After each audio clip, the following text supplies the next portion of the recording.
2024 ലോക്സഭാ തിരഞ്ഞെടുപ്പ് കാലം തമിഴ് മണ്ണിൽ ഒരൊറ്റ പേരെ മുഴങ്ങിക്കേട്ടിരുന്നുള്ളൂ. കെ അണ്ണാമലൈ. മുൻ IPS ഉദ്യോഗസ്ഥൻ എന്ന പെരുമയും ദ്രാവിഡ രാഷ്ട്രീയത്തിന്റെ കോട്ടകളെ വിറപ്പിക്കുന്ന മൂർച്ചയേറിയ പ്രസംഗങ്ങളും അദ്ദേഹത്തെ തമിഴ് രാഷ്ട്രീയത്തിലെ ഉദയസൂര്യനാക്കി മാറ്റി. മോദിയുടെയും അമിത്ഷായുടെയും ആറാം ഇന്ദ്രിയമായി അണ്ണാമലൈ തമിഴ്നാട്ടിൽ BJPയുടെ തലവര തിരുത്തിയെഴുതി. എന്നാൽ കാലം മാറുമ്പോൾ രാഷ്ട്രീയവും മാറുന്നു. വെറും 2 വർഷങ്ങൾക്കിപ്പുറം 2026 നിയമസഭാ തിരഞ്ഞെടുപ്പ് പടിവാതിക്കൽ എത്തി നിൽക്കുമ്പോൾ തമിഴ് രാഷ്ട്രീയത്തിന്റെ മണ്ണിൽ നിന്ന് ആ പേര് മാഞ്ഞിരിക്കുകയാണ്.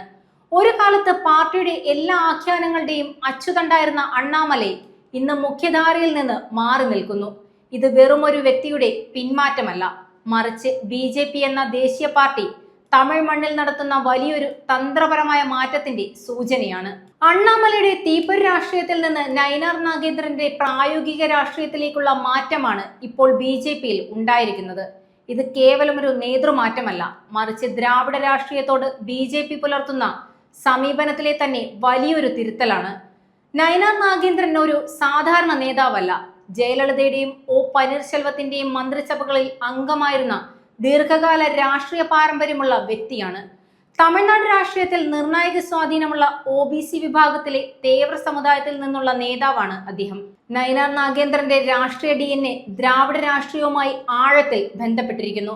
അതുകൊണ്ട് തന്നെ തമിഴ് മണ്ണിലെ രാഷ്ട്രീയ രീതികളുമായി അദ്ദേഹം ഇണങ്ങിച്ചേർന്നു. അണ്ണാമലയുടെ കാലത്ത് സഖ്യകക്ഷിയായ AADMKയുമായി ഉണ്ടായ കടുത്ത ഭിന്നതകൾ പരിഹരിക്കാനും അവരെ ആശ്വസിപ്പിക്കുവാനുമുള്ള BJPയുടെ തന്ത്രപരമായ നീക്കമായിരുന്നു നാഗേന്ദ്രന്റെ നിയമനം. AADMK ഉൾപ്പെടുന്ന സഖ്യത്തിന്റെ സുരക്ഷിതത്വത്തിലേക്ക് മടങ്ങാൻ BJP ആഗ്രഹിക്കുന്നു എന്നതിന്റെ വ്യക്തമായ സൂചനയാണിത്. എന്നാൽ സഖ്യത്തിന്റെ നിഴലിൽ ഒതുങ്ങിപ്പോകാതെ പാർട്ടിയുടെ സ്വതന്ത്ര സ്വത്വം നിലനിർത്തുക എന്നത് നാഗേന്ദ്രൻ നേരിടുന്ന വലിയ വെല്ലുവിളിയായിരിക്കും. ഡൽഹിയിലെ ഹിന്ദുത്വ രാഷ്ട്രീയത്തെ തമിഴിലേക്ക് വെറുതെ വിവർത്തനം ചെയ്യുകയല്ല അണ്ണാമലൈ ചെയ്തത്, മറിച്ച് തമിഴ് മണ്ണിന്റെ സ്വഭാവമനുസരിച്ച് പ്രാദേശികവൽക്കരിക്കപ്പെട്ടതും പോരാട്ട വീര്യമുള്ളതുമായ ഒരു ബദൽ തന്നെ സൃഷ്ടിച്ചു. 2024 സീറ്റുകൾ ലഭിച്ചില്ലെങ്കിലും BJPയുടെ വോട്ട് വിഹിതം 11%, സഖ്യത്തിന്റേത് 18% ഉയർത്താൻ അദ്ദേഹത്തിന് സാധിച്ചു. ഇത് പാർട്ടിയുടെ ചരിത്രത്തിലെ റെക്കോർഡാണ്. എന്നാൽ ഇപ്പോൾ BJP പരീക്ഷിക്കുന്ന ഈ മിതവാദപരമായ തന്ത്രങ്ങൾ പരാജയപ്പെടുകയാണെങ്കിൽ അവർക്ക് വീണ്ടും അണ്ണാമലയെ തേടി പോകേണ്ടി വരും. പ്രത്യേകിച്ച് തമിഴ് സിനിമാ താരം വിജയ് രാഷ്ട്രീയത്തിലേക്ക് പ്രവേശിക്കുകയും നിലവിലുള്ള ദ്രാവിഡ രാഷ്ട്രീയത്തെ തകർക്കുകയും ചെയ്താൽ തമിഴ്നാട്ടിലെ രാഷ്ട്രീയ സമവാക്യങ്ങൾ പൂർണ്ണമായും മാറിമറിയും. അത്തരമൊരു സാഹചര്യത്തിൽ പഴയ രാഷ്ട്രീയത്തിലേക്ക് മടങ്ങാൻ BJP നിർബന്ധിതരാകും. അണ്ണാമലൈ നിർമ്മിച്ചെടുത്ത ആ അഗ്രസീവ് ബ്രാൻഡ് BJPക്ക് പൂർണ്ണമായും ഉപേക്ഷിക്കാനാവില്ല. വരാനിരിക്കുന്ന മാറ്റങ്ങൾക്കനുസരിച്ച് അത് വീണ്ടും പ്രസക്തമാകും. തമിഴ്നാട് വോട്ടർമാരുടെ രാഷ്ട്രീയ കാഴ്ചപ്പാട് എപ്പോഴും വ്യക്തിത്വങ്ങളെ ചുറ്റിപ്പറ്റിയുള്ളതാണ്. MGR മുതൽ ജയലളിതയും കരുണാനിധിയും വരെയുള്ളവർ സൃഷ്ടിച്ച ഈ രാഷ്ട്രീയ സംസ്കാരത്തിൽ കരുത്തുറ്റ ഒരു നായകബിംബം ഉയർത്തിക്കാട്ടാനില്ലാത്ത ഏതൊരു പാർട്ടിയും പരാജയപ്പെടുന്നു. ഒരു രാഷ്ട്രീയ നേതാവിനെ ജനപ്രിയനായ ഒരു ആരാധനാ വിഗ്രഹമായി മാറ്റിയെടുക്കുക എന്നത് അത്ര എളുപ്പമല്ല. അതിന് ആ നേതാവിന് പ്രത്യേകമായ ചില സ്വഭാവവിശേഷങ്ങളും വ്യക്തിപ്രഭാവവും അനിവാര്യമാണ്. കേവലം വ്യക്തിത്വം ഉണ്ടായതുകൊണ്ട് മാത്രം കാര്യമില്ല.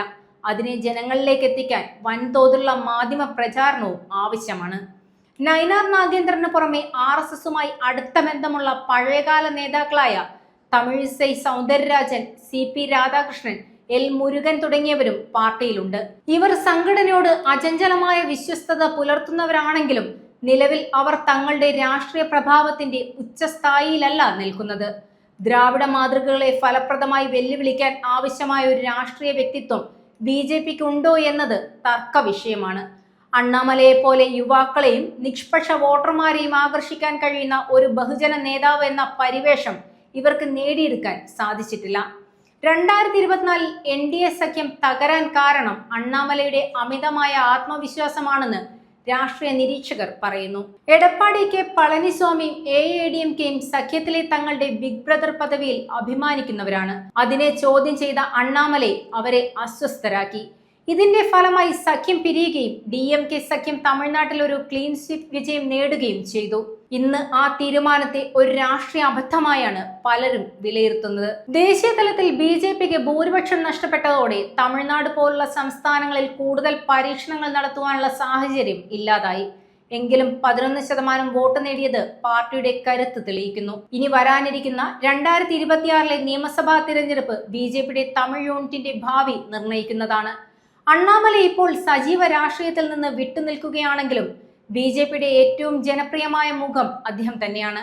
അണ്ണാമലൈ എന്ന ബിംബത്തെ പാർട്ടി ഇനി എങ്ങനെ ഉപയോഗപ്പെടുത്തും എന്നതാണ് തമിഴ് രാഷ്ട്രീയം ഉറ്റുനോക്കുന്നത്.